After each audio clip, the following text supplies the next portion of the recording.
ناس كتير.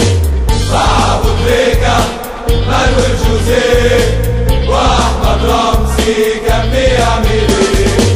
ما خدش الدوري ما خدش الكاس، وفي افريقيا كان دايما محتاج